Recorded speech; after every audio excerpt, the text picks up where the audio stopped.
Well, good morning, Community Heights family. Good to see you here. This weekend, we had our men's retreat right here in Newton, and we had a great time. And we brought in a pastor from the Philadelphia area to speak to us, and he's here this morning, and he's going to speak. Rob Tarnovisky is the pastor of Bethel Church in Northeast Philadelphia. He's been there for 24 years. When he came, there were 80 people, and they've moved to a different location now. 24 years later, there's about 2,000 that gather on a Sunday morning, so it's a real privilege to have him here.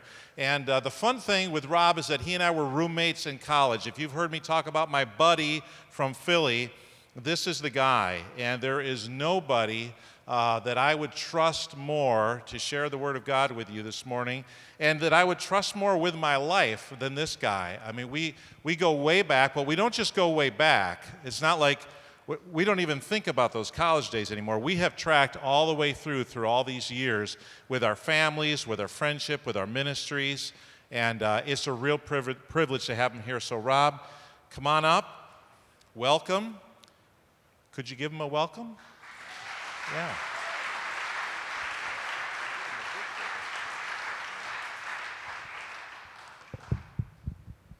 It's a joy to be here. As Pastor Jeff mentioned, we go way back when both of us were thinner and both of us had a lot more hair. And I think we both say that the best thing we got out of those college years, as great as our education was the friendship that we've had over these years. And it's a thrill. I've heard so much from Pastor Jeff about how special this church is and what God is doing here. It was also to be able to spend some time with the guys this weekend, Friday, Saturday. Guys, remember to keep reminding yourself our purpose is to live a holy life and to stay in step with the Spirit when He nudges us. And it's just been neat to connect with guys already this morning and hear stories. And so it's a joy for me to speak to you this morning. And what I want to do is I want to talk to you about Jesus. Is that okay? We're in church. I thought Jesus would be a safe topic, right? But the Jesus I want to present to you today is in many ways a different version of the Jesus that many of us live. And I'm talking about a radical Jesus. Several years ago, a friend of mine said, "Hey, Rob, I think you're going to enjoy this video." And he gave me a video. And the pastor in the video was challenging the people who were there that Jesus was the most influential person who ever walked the earth. And, time is split between his time before Jesus, time after Jesus. And then what the speaker said was that the reality is that we as Jesus followers and as the church of Jesus, we've neutered Jesus. We've neutered his message. We've softened it. We're soft-shoeing it. And so his challenge was, would you spend a year in your Bible reading doing nothing else but reading through the Gospels and specifically zeroing in on the words of Jesus? So I said, you know what, I can do that. And so for the next year or so, that's what I did. And as I did that, I was reminded Jesus is radical. He's radical. And so what I want to do today is, if you were to ask me what my favorite chapter in the Bible is, I'd say it's probably between two. It would be, either Romans 8, where Paul talks about the grace of God and how amazing that is. I've always loved that chapter. Or it would be Luke 15, where Jesus tells the stories of the lost sheep, the lost son, the lost coin, and it's a reminder of how much we value to God. And so before we get to Luke 15, Jesus teaches extensively through Luke 14. So the chapter right before the story of the prodigal son, the lost sheep, and the lost coin, Jesus is setting the stage. So what I want to do today is I want to go through Luke 14 quickly, and we're going to get to Luke 15. So it might be easier just for you to guys follow on the screen with me. But let me just remind us before we get to Luke 14 who Jesus is all about. So when Jesus was asked why he came to earth, his response was, "I came to find lost people and save them." And if you do some digging around in the language, Jesus is saying he came to hunt lost people. He's on a mission. So here's my question to all of us who are followers of Jesus. We're supposed to be like Jesus, right? How much is that our mission? How much are we hunting the lost people? Not in some weird, sick way, but how consumed are we with the reality that we have been placed here in your community, your job, your school, your neighborhood, where you go to shop, where you go to, to a restaurant, the server who's going to come to your table. Do you realize none of that is by coincidence? And God puts you here, and God's saying, as a follower of His, hunt down those people who aren't in His family yet. That's the passion that Jesus had. And then Jesus said that He came to serve and not to be served. Don't we want it to be about us? And Jesus said, I didn't come to be served. I came to serve. And I'm reminded how much I like to be served. I'm reminded how much I want church to be about me, right? What I like, what I want, my preferences. And Jesus is saying, I didn't come for that. And then Jesus said, when He's giving an invitation for all who would follow Him, He said, come and follow me, and I will transform you into those who catch people for God. This is our mission. Whatever else you do in life, Jesus didn't say He was going to turn you into that profession. What Jesus said is, all of us, all of His followers, we have one mission. And that mission is to catch people for God. See, the message of Jesus is radical. And from time to time, a pastor will say to me, yeah, but Rob, what you don't understand is people today just aren't interested in the things of God. Have you heard people say that? They're just not interested. We live in a world where people just don't care. And what I say is, I choose to believe Jesus instead of believing you. Why? Because Jesus said, wake up and look around. The fields are already ripe for harvest. I'm from Philadelphia. We do not have many fields there that are ripe for harvest in a physical sense. You have a lot more fields in Iowa than I have in Philadelphia. You know what a field looks like when it's ready for harvest. And Jesus is out walking with His disciples, and Jesus says, look around. It's harvest time. Do we, when we leave this church and you drive home and you drive into your community, do you look around your neighborhood and say, woo, let's go get him, Jesus. This neighborhood is ripe. It's spiritual harvest time here. See, that's the mindset Jesus is asking us to have. He's saying we're all here for one reason. I put the 15% there in that box because if the fields are really ripe, the spiritual fields are ripe for harvest, then why is it only 15% of churches in America annually grow, not by transfer growth, but grow because people in that church are giving their lives to Jesus and are being baptized in their church? 15% of churches in America grow because of salvations and baptisms. Something's wrong, people. Radical Jesus is saying, look around you. Look around at the opportunity you have here in Newton. Look around at the opportunity you have at work and at school in your neighborhood. The fields are ready. So now what I want to do is, let's move into Luke 14. This is where it really starts to get a little crazy. So if I get a little bit more excited, I apologize in advance. But you're going to hear Jesus say some stuff that should blow some circuits in your thinking, because honestly, we don't live this way. And this is Jesus speaking, and we call ourselves followers of Jesus. So let's listen to His words.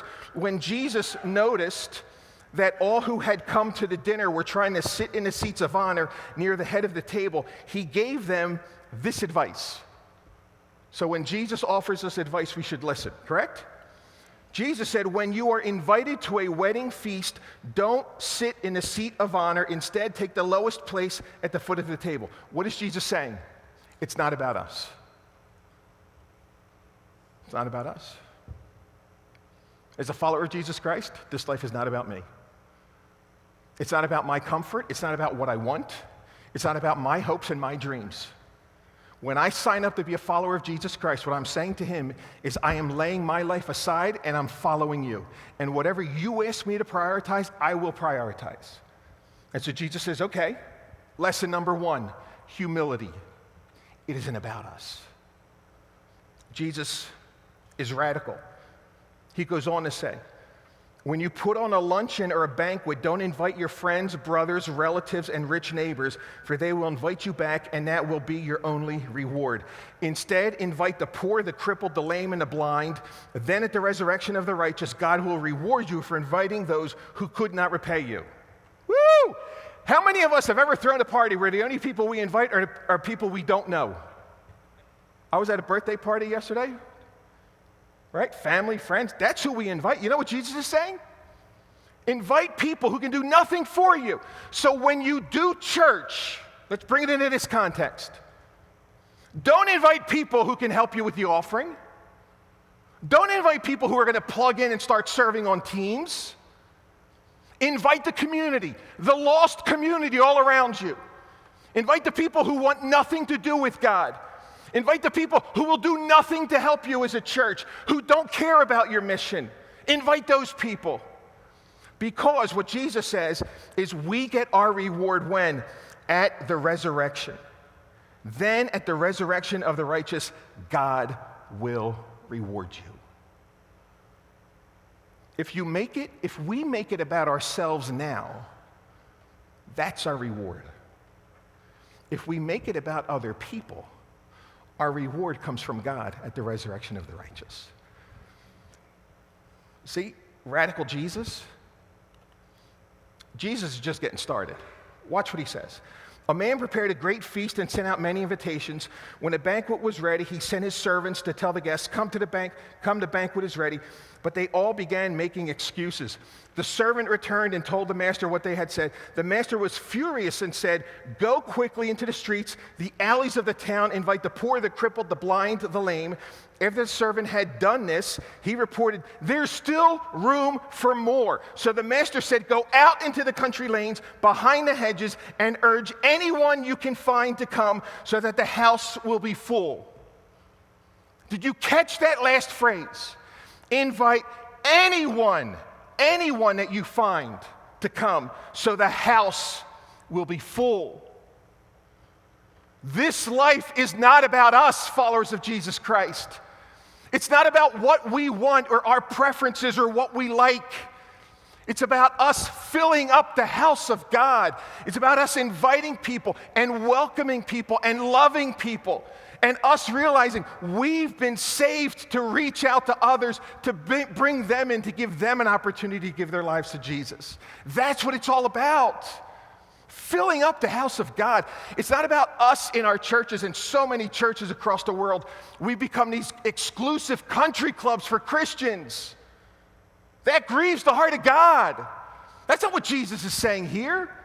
Jesus is saying it's not about us. We're on a mission. You have been placed on such a beautiful piece of land in your town. Everybody can see you. And Jesus is saying, use it to draw people in. Fill up the house of God. See, it's radical stuff, isn't it? We're going to get to the verse that Jesus talks about giving up your cross, and I couldn't put everything in because of time, obviously, that for the teaching. So I left this out, and right before the first service, I felt like God was nudging me and saying, Rob, you got to put this back in. So can I read you the verse that Jesus gives right before he says, pick up your cross? Do you know what Jesus is saying when he says, pick up your cross? Do you know the only people in Jesus' day who picked up their crosses? People who were sentenced to death. The Roman world, when you saw somebody carrying their cross, it's because they had been sentenced to death and they were carrying their cross to their death sentence. They were marching to their death. Pretty gruesome. Jesus uses that imagery. We're going to get there. But right before he says that, listen to radical Jesus and listen to what he says. Luke says a large crowd was following Jesus. He turned around and Jesus says to them, listen, if you want to be my disciple, I think most of us would say, yep, sign me up. I want to be a disciple of Jesus. So Jesus says, if you want to be my disciple, you must, by comparison, hate everyone else. That's not very nice, Jesus. We're not supposed to hate people. We're only supposed to love people. We've neutered Jesus' message. If you want to be my disciple, Jesus says, you must, by comparison, hate everyone else. Then he goes on to list what he means by everyone else. Father, mother, wife, children, brothers, sisters. Then Jesus says, yes, even your own life. Radical. What is Jesus saying? It's not about us. We're here on a mission. It's not about us. Then he gets to this verse, as if that previous verse wasn't radical enough. Then he says, if you do not carry your own cross and follow me, you cannot be my disciple. See how radical his message is? Following Jesus will cost us everything. But following Jesus gives me everything. The peace, the joy, the purpose in my life that I could never get on my own, I only get when I follow Jesus. But Jesus is saying, Rob, it's going to cost you everything. And then he goes on, but don't begin until you count the cost. You hear Jesus' words? You say you want to be a follower of mine? You call yourself a disciple? Okay.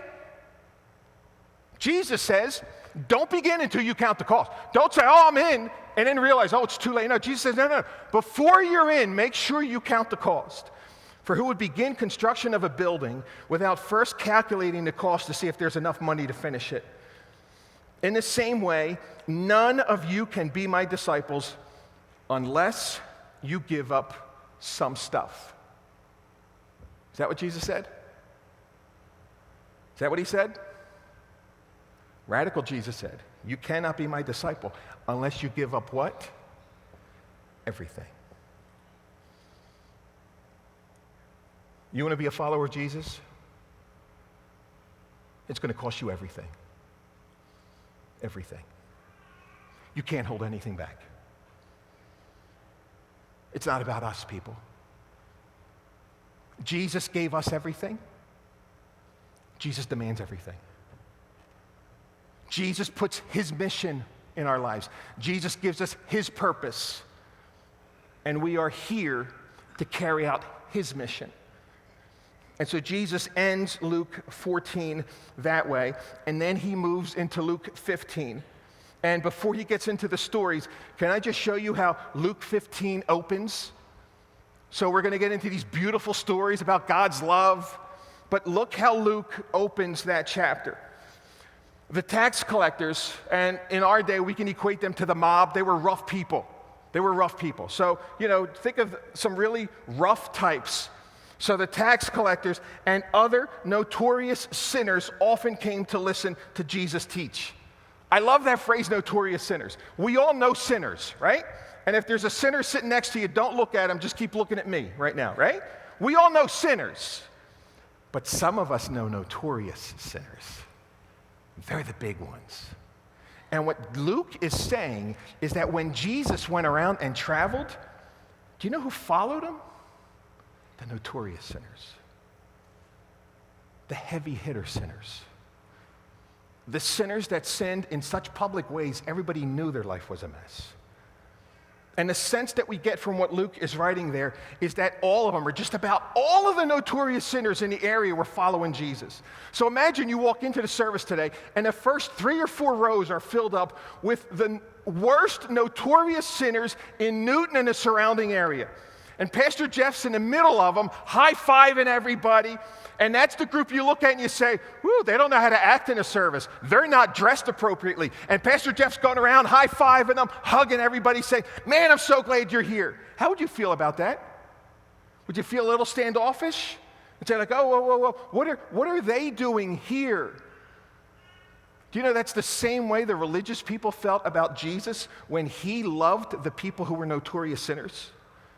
Look, this made the Pharisees and teachers of the religious law complain that Jesus was associating with such sinful people, even eating with them.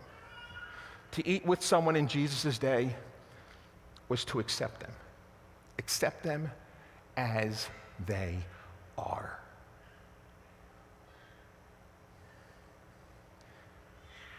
Can I ask a question to all of us as followers of Jesus, radical Jesus? How much of our time is spent connecting with people who the world would say are notorious sinners, and we spend time with them to let them know we simply accept them the way they are? Oh, but Pastor Al, we can't do that. What does light have with darkness? We have to stay away from evil. Jesus found a way of doing it. Radical Jesus did it. Radical Jesus was able to go to the parties that the notorious sinners wrote through. That's what Matthew tells us. Radical Jesus went to those parties that the notorious sinners threw, and he never once sinned. He never once was not holy. He was always the Son of God. So if radical Jesus could do it, why can't his followers do it?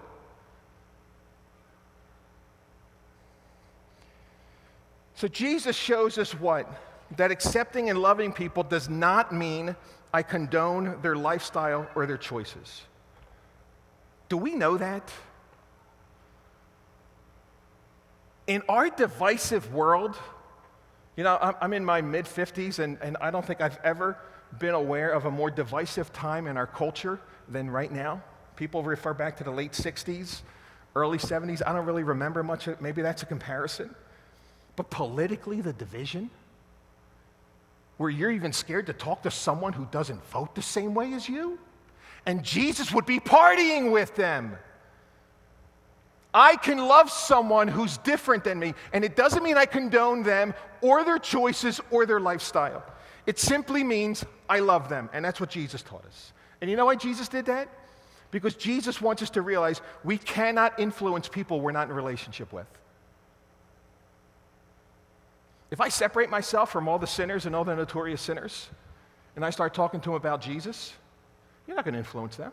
They don't know you. They don't respect you. You're a stranger. You want to make an impact in the lives of sinners? You want to make an impact in the lives of people? Have a relationship with them. Several years ago, my son was walking through Harlem. He lives in Harlem, teaches in Harlem, and he sent me this picture. I even hesitated to call it a church, but it's their placard. Shame on us. Shame on us as followers of Jesus. Several years ago, I was driving through my community, and this van was in front of me. And I took a picture of it, and it's one of the Psalms that it's quoting from the King James Version. And you know what? Maybe 50 years ago, something like this worked. It doesn't work today. You want to influence somebody for Jesus? You got to have a relationship with them. You want to influence someone for Jesus? They have to know you love them. You want to influence someone for Jesus? They have to know that you accept them as they are. Not that you condone them, not that you're cheering on their choices, but that you love them. We can love people who are different because Jesus asks us to love people, to love everyone. We can do that. So Jesus told them 3 stories. Luke 15. Tells them the story of a dad who has 2 sons. One son says, "Dad, I wish you were dead because I could have my inheritance. I really wish you were dead." Dad gives him half the inheritance, and son goes off and squanders big dollars.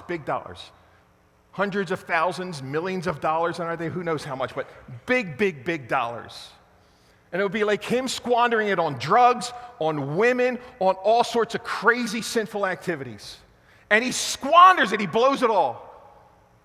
And one day he comes to his senses, and he returns home, and he's going to tell Dad, "I don't deserve to be your son anymore. Make me a servant, because if you make me a servant, at least I have food, and there's a famine in the land," and he's going to die. So he says, "Maybe Dad will take me back as a servant. I know Dad will never take me back as a son." And then Jesus says, when Dad sees the son coming, he runs out and hugs them, embraces him, puts the best ring on him, throws a party. Why? because Dad is welcoming home the son who was lost. It's not about us, people. It's not about us. Jesus tells another story. A woman has 10 valuable coins. One day she realizes that she lost a coin, and she turns her house upside down to find it. And when she finds it, she goes and gathers all of her neighbors and throws a party, and she rejoices that she found this coin. And what is Jesus telling us? The lost son is celebrated. The lost coin is celebrated. It isn't about us. When every single one of us crossed that line of faith, we were celebrated, and then we become part of the team that are helping other people cross the line of faith, and then we celebrate them. That's the way it works. And then Jesus tells the story of a shepherd who has 100 sheep. And yes, there are 100 sheep on that slide. You can count it if you want. And all of a sudden he realizes that he lost one. I spoke to someone between services and said, hey, Rob, I'm a farmer. So some of you who have animals, if you came back with 99 out of 100, wouldn't that be good enough? It would for me from Philly, a guy from Philly. If you gave me 100 sheep and said, Rob, watch these sheep, and you came back at the end of the day and I said to you, I got 99 out of 100, I did pretty good, right? I wouldn't leave the 99 to go find a one. You know who would? Radical Jesus would. Who does that? Who does that, honestly? Who leaves 99 to go after one? We would be prudent and say, I have 99 safe sheep. 99 safe sheep. Us, we're in the family of God. Let's just stay here. It's safe here. We don't have to go after the one. Jesus said, no, I leave the 99 to go after the one. Who gets celebrated? The one. Yeah, but Rob, it's not fair. It's not about us. It's not about us. We're on a mission. See, 2 Peter says God is not willing that any should perish. God doesn't want anyone to be destroyed, but wants everyone to repent. And Jesus, before he ascended to heaven, gave us all as his disciples the mission, go into the world, make disciples. That's our purpose. So at Bethel, my church, what we do is when people give their lives to Jesus and God starts to do a work in their life, we like to make a video that tells their story, because we believe one of the most powerful tools that we have in showing people who are disinterested in God, who don't care about Jesus, one of the most powerful tools we have is when someone experiences radical life change and they tell it in their own words, you cannot dispute that. And so what I want to do is we close out, I want to show you a few videos from our people.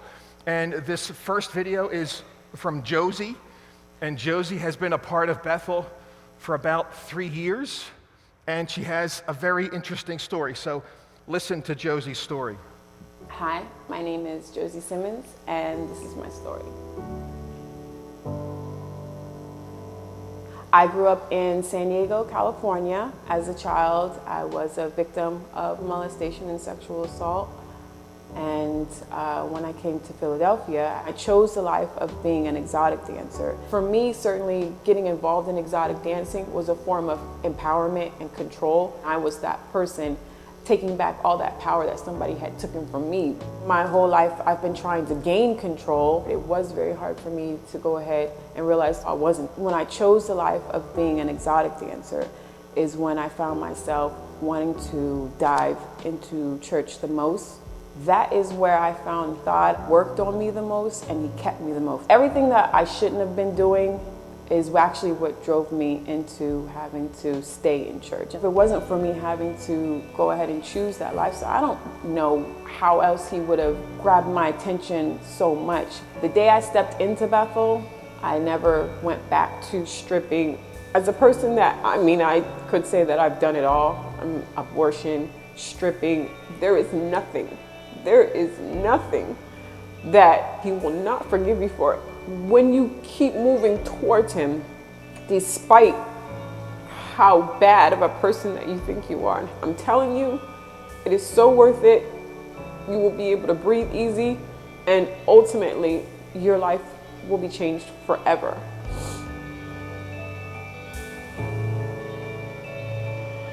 Isn't that a beautiful story? Who are the Josies in your community?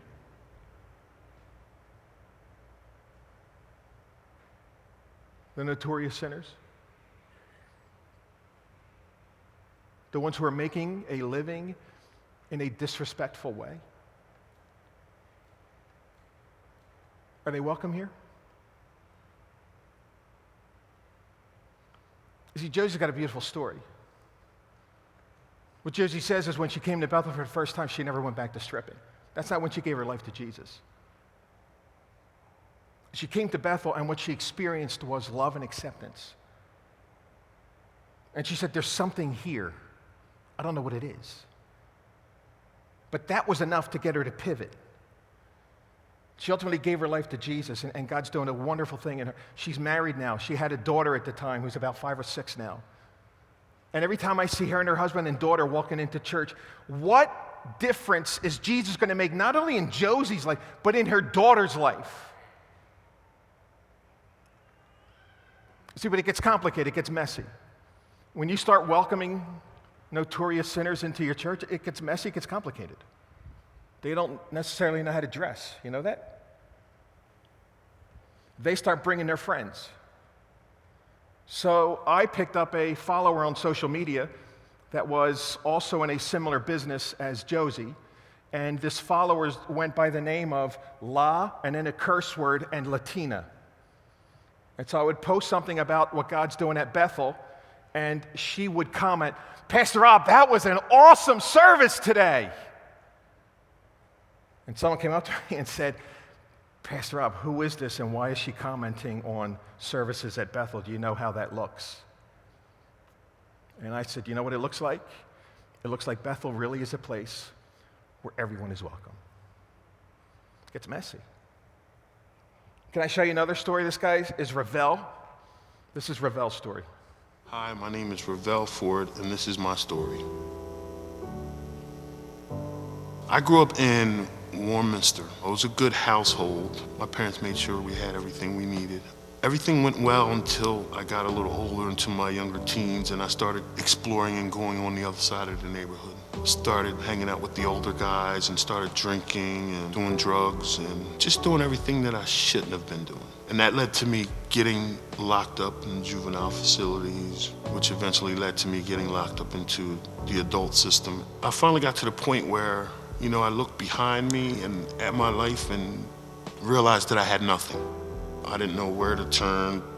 I first came to Bethel. My sister invited me. She told me about the church and told me how good of a church it was and told me I should come out, so I gave it a try. Something drew me here, the music, the genuine care that the pastors and all the other members of the church showed me. I remember coming to Bethel and requesting to talk to Pastor Rob about my struggling with the alcohol and drug addiction. We prayed, and a short while later, I ended up in rehab. I took a look at my life, and I just knew that I had to do something, and I started letting go of myself. The most important thing that I've gotten from coming to Bethel, a God conscience. I don't feel like I'm in prison anymore. I don't have to be high or be intoxicated to enjoy life, period. I get a natural high just being in church. When I come to church, when I come to Bethel every Sunday, I'm just amazed by the music, and the message is just unbelievable, and it grabs me and makes me want to come back each time. And, one day I'm going to get up on the stage. I told you that, Pastor Rob. Ravel started coming to Bethel when he was still doing drugs, was still getting drunk all the time.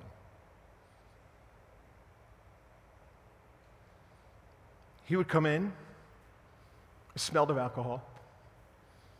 We welcomed him. We loved him. Ravel's a big guy. There aren't many people who, when they hug me, make me feel small. Ravel's one of them. He's a big guy. And we just kept loving Ravel. We kept telling Ravel, you're welcome here. He asked to meet with me, and he said, you know what, I don't know what I'm sensing. God's doing something, and I don't even know if he said God. People just say, I just feel something in here. They don't even have the words to describe God's doing something. All they know is that they're being loved and accepted in a place. Do you see how simple it is? But you see how complicated it is? It's not about us, people. It's about us loving the hurting all around and welcoming them in. And Ravel came in, and we had that conversation, and he went to rehab. He's a different person today. Today, he is the one who's caring for his mom. He got an apartment, and he took his mom in. He's a different person. It's because of Jesus. Last video, this is Heather. Hi, I'm Heather, and this is my story.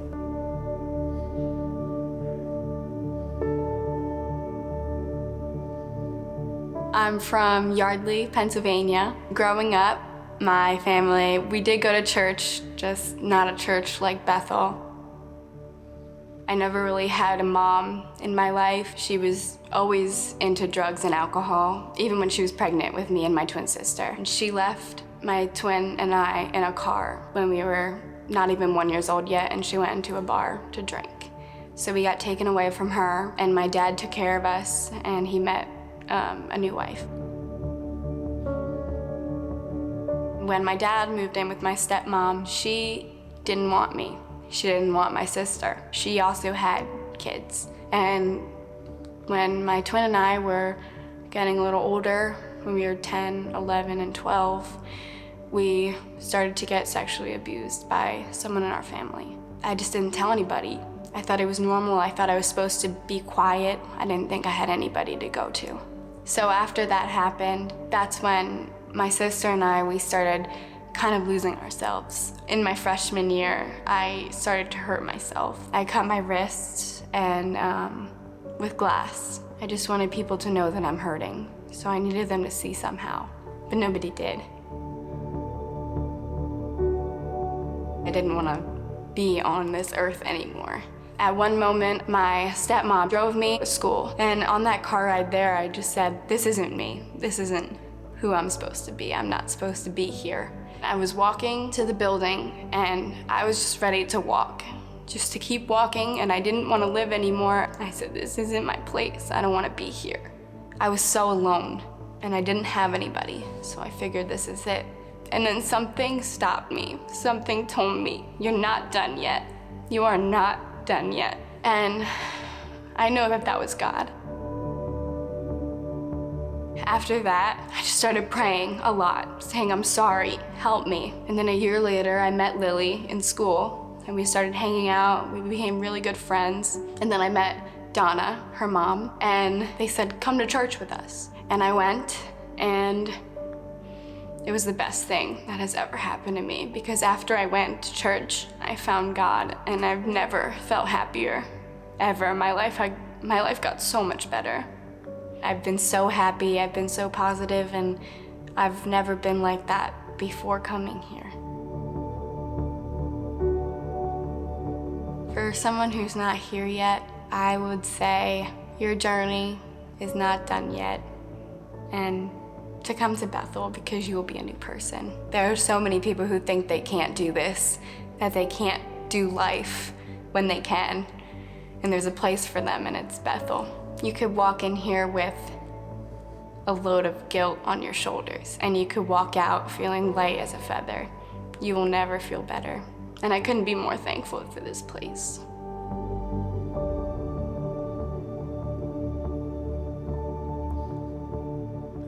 Heather was 15, 16 when she first came to Bethel.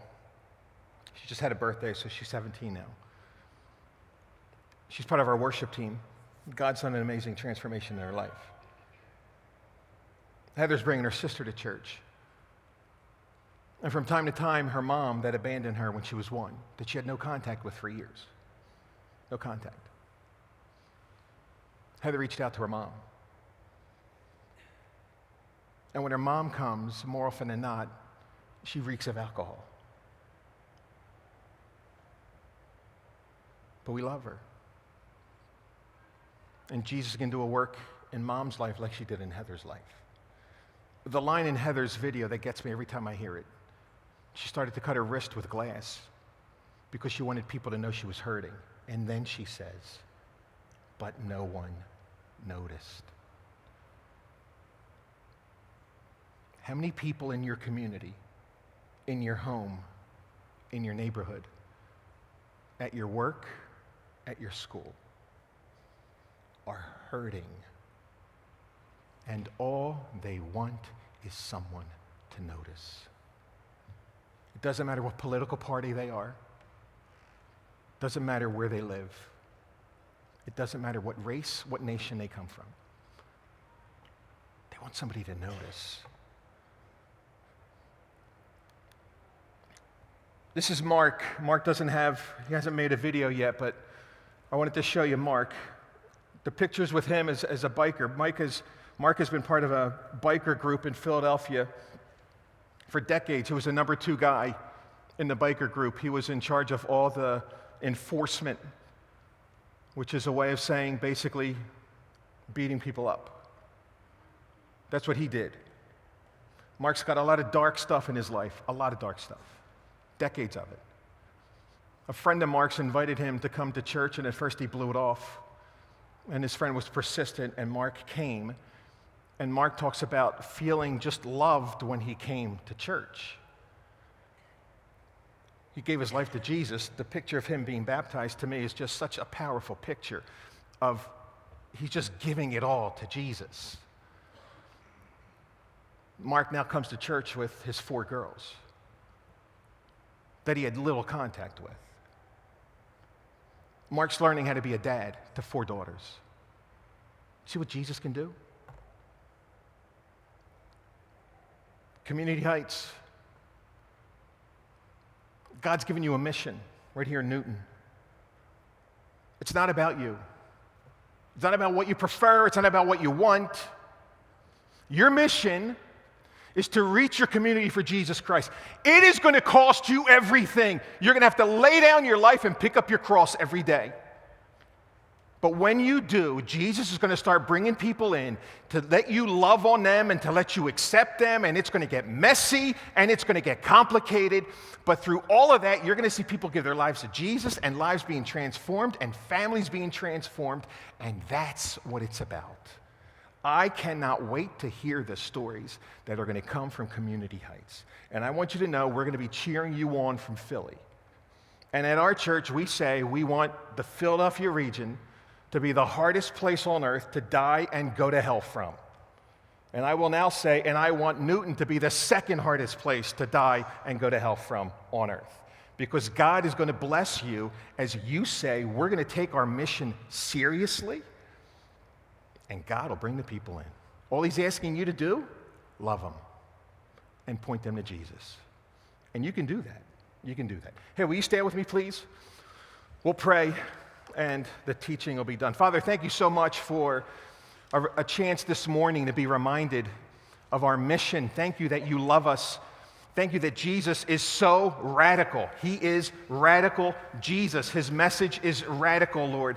And we need to be reminded just how radical it is and just how radical his love is, Lord. May we be people who exhibit the same love, Lord. I pray for Community Heights, Lord. May they be a church that is known. Anyone can go to Community Heights. Anyone can go. They love everyone, and they point everyone to Jesus.